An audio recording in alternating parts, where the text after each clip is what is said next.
Hello, welcome. We recently took a beach trip with the whole family, and as much as I enjoy cooking, summer is really a time to keep things simple and stay outdoors as much as possible.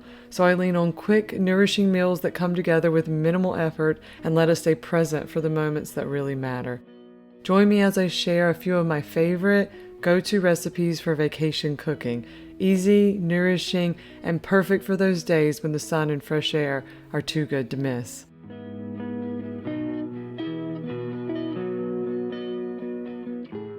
Thankfully, meals are usually a team effort during our trips. Each family member takes a lead a different day, and really cooking at home is essential because where we're at here is fairly remote. On our first night, my mom made this really delicious, creamy Tuscan chicken pasta. It was simple but really satisfying. A whole chicken breast for each person, paired with pasta and a sauce made from tomatoes, spinach, cream, and plenty of parmesan. I'll link the recipe and need to create it at home for sure. The next day, I used that leftover chicken to make a creamy zucchini and chicken polenta for lunch. Quick, comforting, and a great way to stretch ingredients.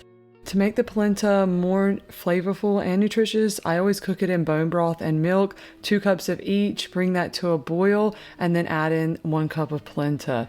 Reduce that to a simmer and just let it cook for around 10 minutes, stirring occasionally until it's creamy. While that polenta cooks, I saute chopped zucchini in olive oil or butter until they're soft. This takes around, 8 minutes. I would have pan roasted heavily peppered chicken in olive oil at the same time, but just had to cut up a few chicken breasts from last night. The timing works out perfectly. The polenta, zucchini, and chicken are all ready around the same time. There's something deeply satisfying about how it all comes together, warm, nourishing, and on the table in just 20 to 25 minutes, and really without me rushing. Because I didn't need to cook the chicken, I did boil up some fresh corn that we needed to use up. It's peak corn season here in North Carolina, and the local corn is both affordable and incredibly sweet. The best way I found this is to cook it in about a half a cup of milk and a few tablespoons of butter. You add both of those to the boiling water before you add in the corn for about 5 minutes to boil. This trick makes the corn juicy, flavorful, and you don't need to add a lot of extra butter once it's cooked. The result was so delicious, I almost felt like we were dining out. Plus, it easily fed around 5 adults and 3 kids, and this recipe can easily be doubled.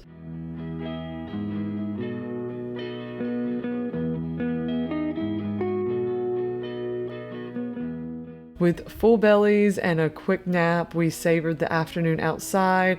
The sprinkler and this kid pool kept the kids entertained for hours during our long vacation. And it's a nice chance for us parents to sit back, relax, and just watch them play.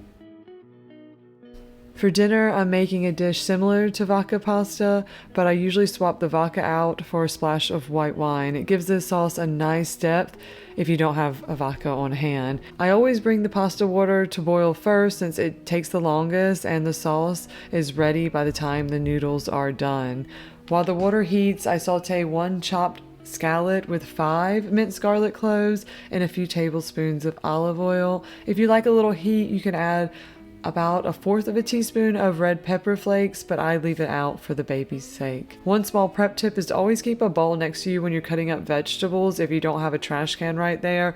It makes the cleanup a lot easier and really speeds up the prep time. Once the shallots and garlic have cooked for about a minute, the garlic will start to become nice and fragrant. Then I stir in about 1/4 cup of tomato paste. I let it cook for around 2 to 3 minutes until it deepens in color and starts to caramelize. Next, deglaze the pan with a few tablespoons of that white wine, scraping up any of the brown bits. Oh, I couldn't just wait. I almost couldn't wait to drink this white wine too, but it went well with the dinner. Then stir in about 1/2 cup of cream and 1/4 cup of grated parmesan. Quick tip I recently discovered is to grate upward with these handheld graters and then just pour what's in there over the bowl. If you need a lot of cheese, it makes it a little bit more easy.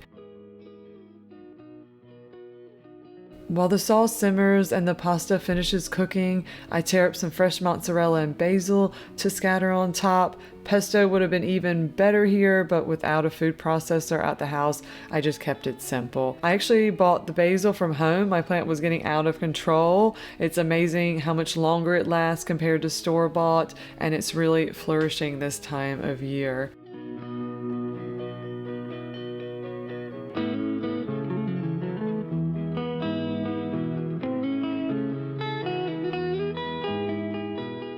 Once the pasta is done, I add about a half a cup of the starchy pasta water into the sauce to loosen up the sauce, and then just toss it all together.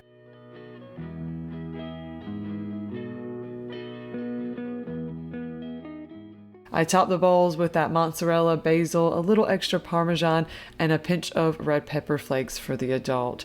It turned out seriously delicious, hearty enough to feed a big family, and ready in under 30 minutes, or about the time it takes to boil pasta.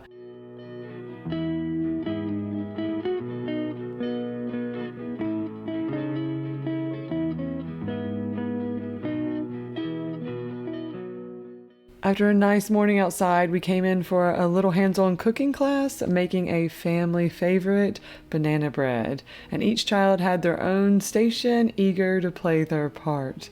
My son was less than thrilled that I didn't have his coveted potato masher for mashing the bananas. Let's just say it's not always as picture perfect as it looks in these videos. I'll link the recipe, but the base is simple: Greek yogurt mixed with vanilla, maple syrup, melted butter, and 2 eggs. That gets stirred into 3 ripe and smashed bananas, and the usual dry ingredients are folded in. No refined sugar, and it's still incredibly delicious. It didn't even last until dinner. Yes, it was chaotic at times, and there was definitely a few moments of attitude, but overall they generally enjoyed the activity, and it's so nice to get them hands-on with the food they eat. In the end, they shared a delicious, healthy, no-sugar snack that they really helped make themselves. I'm gonna get a big bite.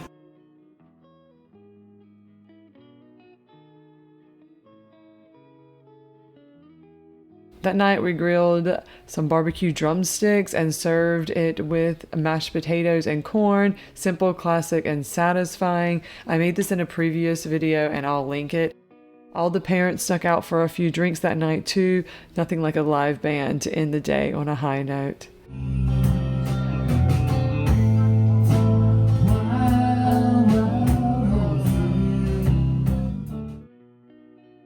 Cooking on vacation rather than leaning on takeout really depends on the type of trip, and yes, a little forethought, but for me, it's always worth the effort once we're settled in. I usually put together a simple meal plan before we go and make a grocery list. Ordering groceries for pickup on the way makes the whole thing feel less overwhelming and way more manageable. And honestly, if the ingredients are already there, I'm far more likely to follow through and cook. It's a small bit of planning that adds so much more ease and enjoyment to our time away.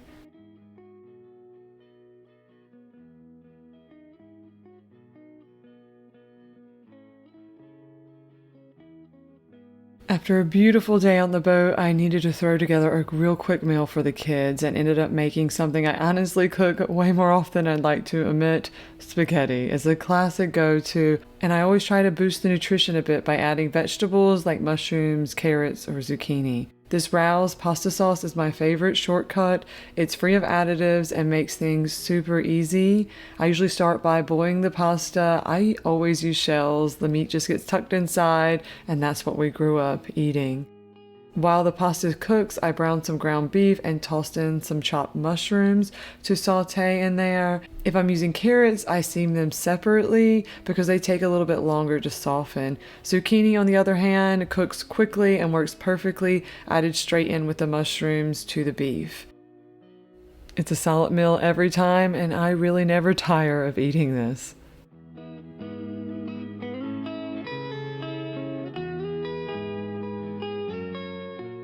The parents ended the day with a late, delicious steak dinner served with asparagus and the most perfect smashed potatoes.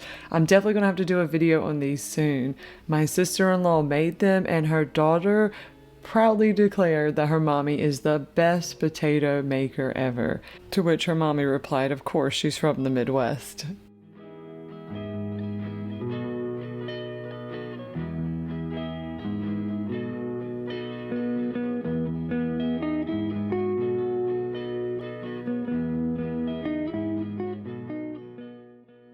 After a fun night of fireworks, I made our favorite go-to breakfast, an egg and sausage skillet. It's quick, hearty, and always a hit. While the mild Italian sausage cooks and gets a little crispy, I whisk together 5 eggs and 1/4 a cup of cream or milk and add in 1 cup of shredded cheese. I've been loving this grass-fed cheese from Costco lately. It's so versatile and flavorful. Once the sausage is browned, I pour in the egg mixture and let it cook for about 5 minutes, stirring occasionally until it's just set. A handful of sage or basil, either mixed in or sprinkled on top, adds the perfect finishing touch. And of course, no breakfast is complete without the star, a good cup of coffee.